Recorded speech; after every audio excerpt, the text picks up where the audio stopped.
पूरा मामला ये जो हिंदू बस्ती बसी हुई है यहाँ पर, तो हम मुसलमान को नहीं चाहते कि हमारे यहाँ बसे। ये है जो बाहर से आए हुए जैसे भी करके आए या दंगा फैलाने के लिए आए हैं, इनकी सोच बहुत खराब है। नदीम भाई ने बैंक के जरिए मकान लिया जी। कोई जोर जबरदस्ती? अजी नहीं, ये तो बेचारे बहुत भले हैं, मेरे लिए तो भगवान का रूप है ये। इन्होंने मेरी हेल्प करी, जो भी मुझे कुछ पैसा बचा है वो नदीम भाई के और बैंक मैनेजर के कारण ही बचा। अस्सलाम वालेकुम, नमस्कार, सत श्री अकाल। मैं अहमद शेख, आपका भाई। आज हम बात करेंगे उस सड़ी हुई मानसिकता का जो भारत में काफी तेजी से विस्तार कर चुकी है। उस मानसिकता से रूबरू भी कराएंगे कि हो सकता है कि उनमें आपके जानने वाले भी उस मानसिकता में बहुत से लोग होंगे, तो उनको पहचानिएगा। अभी कुछ दिन पहले बरेली की मैंने एक वीडियो बनाई थी।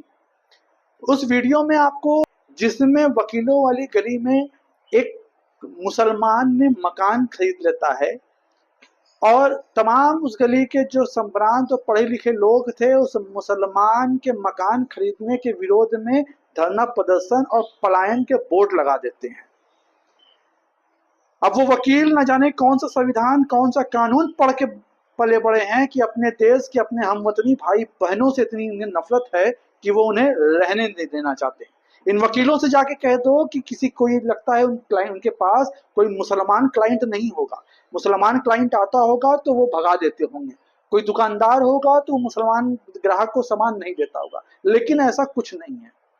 इनकी सड़ी हुई मानसिकता अब दोबारा देखने को मिली है मुजफ्फरनगर में। मुजफ्फरनगर में नदीम, जो पेशे से एक वकील हैं, जिन्होंने बैंक की नीलामी में भारतीय कॉलोनी में एक मकान खरीदा, गए, अपने परिवार को बसाया, रहना स्टार्ट किया। मामला फिर वही चालू हो गया कि अगल बगल के लोग विरोध करने लगे, विरोध में बेतुकी बातें करने लगे। मीडिया भी इनसे सवाल नहीं करता है, इस जो गोदी मीडिया है ये भी इनके समर्थन में रहता है, क्योंकि आपको पता, क्रोनोलॉजी समझिए, ये जो मानसिकता है, ये जो सड़े समाज हो चुका है, ये किसी पॉलिटिकल पार्टी की बड़ी मजबूत वोट बैंक है और गोदी मीडिया भी इसी क्रम में बढ़ता है।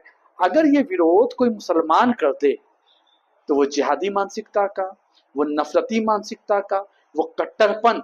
लेकिन यही विरोध, यही असंवैधानिक चीजें, यही अनैतिक चीजें ये समाज में खुल्लम खुल्ला करें तो ये माननीय और संभ्रांत कैसे हो जाते हैं? ये दोहरा चरित्र तो समझ में नहीं आता। हालांकि जब वो रहने लगे तो ये विरोध प्रदर्शन में ये बता रहे हैं कि वहां पे नमाज पढ़ रहे हैं। भैया, पैसा नदीम का, बैंक का लोन चुकाया नदीम ने, नदीम टैक्स गवर्नमेंट को नदीम देगा। अब नदीम अपने घर में नमाज नहीं पढ़ेगा तो क्या भजन कीर्तन कराएगा या रात भर जगराता कराएगा? भैया, उसका मकान है, वो जो चाहे वो करे, आपके से प्रॉपर्टी से तो कुछ कर नहीं रहा है। लेकिन ये मानसिकता इतनी सड़ चुकी है कि इन्हें अब भाईचारे से कोई लेना देना नहीं। धारा 370 कश्मीर में हटने की तो बड़ी खुशी है कि सारे भारतीय जाकर वहां कारोबार करें, जमीन खरीदें, लेकिन इन सड़ी हुई मानसिकता को ये बर्दाश्त नहीं कि कोई मुसलमान हमारे घर के बगल में आके मकान ले या हमारे साथ कोई कारोबार करे। ये बात करेंगे अखंड भारत की, लेकिन ये अपने पड़ोसी मुसलमान से ये बैर रखेंगे, ये उससे नफरत रखेंगे, सिर्फ मुसलमान से नहीं। ये मकान जो नदीम ने जिसका खरीदा है वो अशोक भारती जी हैं। अशोक भारती जी जो हैं वो वाल्मीकि समाज से आते हैं, SC ST समाज से आते हैं।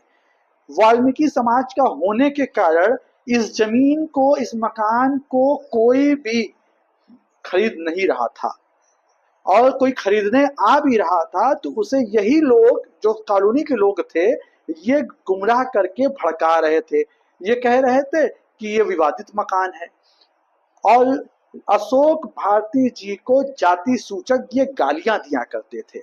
उनके चौतरे पे बैठकर दारू शराब पिया करते थे, और जब अशोक भारती जी इसका विरोध करें तो ये उनसे गाली गलौज करते थे, उन्हें जाति सूचक गालियां देते थे। ये मेरी बताई हुई बात नहीं है, ये अशोक भारती जी ने खुद ही अपने एक इंटरव्यू में बताया है, जिसकी क्लिप मैं इसके आगे वीडियो में लगाऊंगा, आप देख लीजिएगा। अब सोचिए कि इन दारूबाजों, इन नशेबाजों को ये सारी चीजें मोहल्ले में चाहिए, लेकिन कोई रिलीजियस आदमी अपने धार्मिक आस्था का पालन करते हुए अगर वो धर्म का पालन करे तो इनके पेट में मरोड़ होने लगती है। कानून को उल्टा इनके ऊपर फटकार लगानी चाहिए, इनके ऊपर कार्रवाई करनी चाहिए। ये खुले धमकी दे रहे हैं कि नदीम को हम यहाँ रहने नहीं देंगे, उसे यहाँ निकलने नहीं देंगे, उनका जीना दुश्वार कर देंगे। खुला एलानिया कर रहे हैं। भारत का संविधान क्या इसकी इजाजत इन्हें देता है? नदीम ने जो कर रहा था उसकी इजाजत है उसी के पास। अब आप सोचिए कि ये कौन सा सड़ा हुआ समाज। और बता देता हूं, ये ऐसा नहीं कि ये मुसलमानों के लिए इनका प्रति ये दुर्भावना है।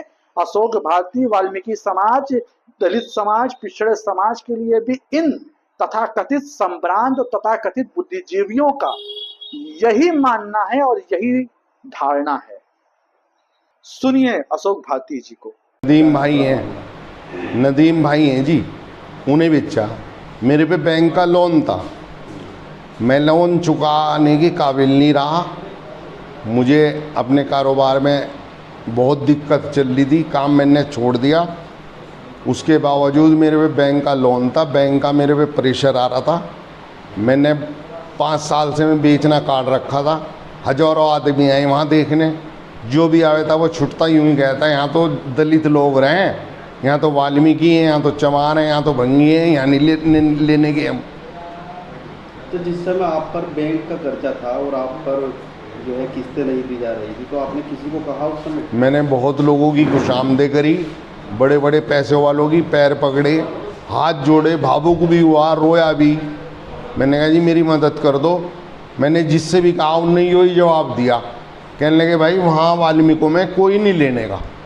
जो लोग मोहम्मद नदीम जो ऑल इंडिया अवामी पार्टी के राष्ट्रीय अध्यक्ष हैं, हाँ जी, उनके दोबारा मकान खरीदने पर विरोध कर रहे हैं, हाँ जी, क्या उनसे भी आपने जिक्र किया था इस बारे में कि भाई मुझ पर लोन है? उन्होंने ही मेरा लोन तारा जी बेचारों ने। किन्होंने? नदीम भाई नहीं, जो लोग विरोध कर रहे हैं उनसे भी आपने? उन्हें सबको पता था जी। वे तो ऐसा था जी, कोठी की चाबी हमारे पे थी, जब भी किसी का फ़ोन आवे था हम पहुंच जाते चाबी ले गए। और बहुत से आदमी बगैर फ़ोन करे हमें वहाँ पहुंच जाते, तो उन्हें ये लोग नू कहे थे कि उसका मकान न लियो। नुको जी क्यों? नुको तो विवादित है। क्या वजह थी इसके पीछे? पता नहीं जी क्या कारण था, क्यों लोग मेरे से एलर्जी रखे हैं। नदीम भाई ने किस तरीके से मकान लिया? नदीम भाई ने बैंक के जरिए मकान लिया जी। कोई जोर जबरदस्ती? अजी नहीं, ये तो बेचारे बहुत भले हैं, मेरे लिए तो भगवान का रूप है ये। इन्होंने मेरी हेल्प करी, जो भी मुझे कुछ पैसा बचा है वो नदीम भाई के और बैंक मैनेजर के कारण ही बचा, नहीं तो ये तो फ्री में ही जा रहा था। इसमें एसपी को पैसे जमा हो गए थे, डीएम को पैसे जमा हो गए थे, लोग अदालत में चलाए हो केस। ये तो 6 जगह जाके फिर नदीम भाई को किसी ने, मेरे मित्र ने, किसी ने मुझे नदीम भाई से मिलाया। उन्होंने मेरी बात सुनी, मैं रोने लगा। उन्होंने कहा चिंता न करो, हम हैं, आपको परेशान नहीं होने देंगे।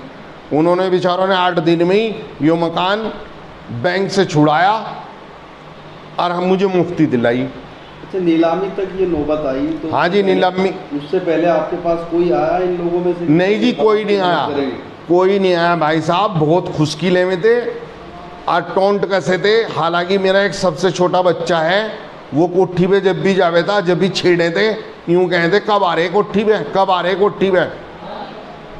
तो इनके बारे में क्या कहना चाहोगे? जिस तरीके से नदीम के खिलाफ माहौल बन रहा है, हाँ जी, विरोध चल रहा है, तो क्या कहना चाहोगे इसका? मैं क्या कह सकूँ, आप मुझे बताओ। अब मान लीजिए कोई किसी के खिलाफ मुकदमेबाजी या नारेबाजी या उन्हें वहाँ रहना पसंद नहीं कर रहा, तो बताओ मैं क्या कह सकूँ। वहाँ लोग मुझे नहीं पसंद कर रहे थे रहना। आपके साथ भी दुर्व्यवहार हुआ है? हैं जी, आपके साथ गलत व्यवहार हुआ है? अजी वहाँ बहुत बार मेरे साथ लोगों से तू मैं हुई। वे मेरे मकान की पेड़ी पे बैठ के शराब पिए थे, मैंने ऐतराज़ उठा, तो इस वजह से वे मेरे से खिलाफ है। क्या इसी वजह से आपने मकान बेचा? यही कारण है जी, वहाँ का माहौल ठीक नहीं है बिल्कुल भी। वहाँ शराबी कबाबी ज़्यादा हैं, चरसी शराबी कबाबी हर टाइम पैडियों पे बैठे रहे, हर टाइम हर आदमी परेशान है उनसे। अच्छा, हिंदू कॉलोनी में अगर कोई मुस्लिम मकान खरीदता है तो क्या क्या फर्क पड़ता है? कुछ भी फर्क नहीं पड़ता जी, मैं तो इस बात को मानता नहीं।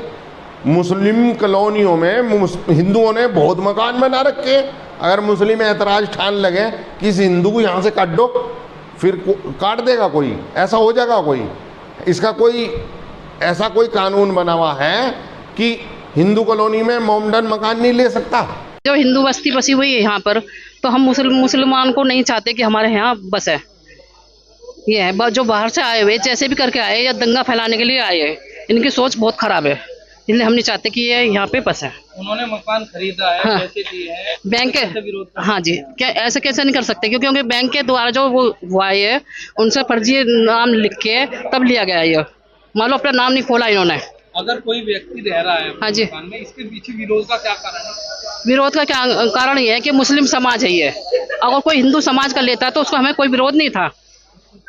दिक्कत परेशानी क्या है एक्चुअली, समस्या क्या है? समस्या ये है क्योंकि ये लोग किसी के भी नहीं हुए, क्योंकि दंगा फैलाने में सबसे आगे होते हैं, हथियार वगैरह औजार वगैरह सब कुछ इनके पास मिलेंगे। ये छोटे से मकान में भी 50 आदमी रह सकते हैं, और इनकी षड्यंत्र जो रचते हैं ये हिंदू के प्रति रचते हैं। अब बंगाल में देखिए, बंगाल में क्या किया गया, करा हिंदू के साथ क्या करा। मान लो हिंदू की लड़कियों को मुसलमानों ने किस तरह मारा प्रताड़ित करा गया। ये कोई अच्छी बात थोड़ी ना है। ऐसे ही सोच रहे कि हर जगह हम अपना राज कराएं। क्यों लगा ऐसा कि हमें लगा, हम देखते हैं, न्यूज वगैरह देखते हैं, सबको पता है। यहाँ किस तरह की गतिविधियां हो रही, क्या इन्हें देख के आपको? इन्हें अभी नहीं देखा, लेकिन आगे को यही माहौल होना है। अभी ये भी हाँ जी, बता रहे ये गोपनीय तौर पर रह रहे हैं यहाँ पे, लेकिन क्यों, अगर इनके मन में छल कपट नहीं होता तो ये सामने खड़े को बोलते, क्यों भाग गए रात में, क्यों घेरते हैं कटिया है? क्या मतलब है इनका घेरना कटिया? मतलब चोरी छुपे ये काम करना चाहते हैं। ये ऐसा यहाँ नहीं होने का इस मोहल्ले में। कितने लोग हैं इसमें? यहाँ कम से कम 35-40 लोग हैं, उस इसमें की महिला भी है, नमाज़ी पढ़ती है, सब कुछ कर दे। लेकिन आज तो ये है, कल को यहाँ भैंस काटेगी, इनका जुलूस निकलेगा, सब कुछ होगा, लेकिन हम सहन नहीं करने के बिल्कुल भी। हम इन्हें बिल्कुल रहने चाहे, हम मर जाए कट जाए, लेकिन हम यहाँ रहने नहीं देने के। अगर ये नहीं जाते तो फिर आप क्या करेंगे? हम विरोध करेंगे इनका, हम निकलना बंद कर देंगे इनका, चाहे हम कितने ही मर जाए लोग, लेकिन हम यहाँ बसने नहीं देंगे इनको। अगर ये आपके विरोध प्रदर्शन के बाद भी यहाँ से नहीं गए, फिर आप क्या करेंगे? हम भी यही रहेगा हमारा प्लान यही रहेगा, हम इनके यहाँ से निकाल के बाहर फेंकेंगे, चाहे कैसे भी करना हो। तो आपने सुना कि किस तरह से ये दिमागी तौर पर ये जॉम्बीज हो चुके हैं, ये पिशाच हो चुके हैं, के अंदर सुधरने की अब कोई गुंजाइश नहीं है। कि इनके बारे में जो प्रतिक्रिया है आप कमेंट बॉक्स में जरूर दें, ताकि आप इनके साथ हैं तो भी दें, इनके खिलाफ हैं तो भी दें। और अगर ये वीडियो पसंद आती है तो चैनल को सब्सक्राइब करें, लाइक करें। मिलते हैं अगले वीडियो में, तब तक के लिए नमस्कार, सत श्री अकाल, जय हिंद, खुदा हाफिज।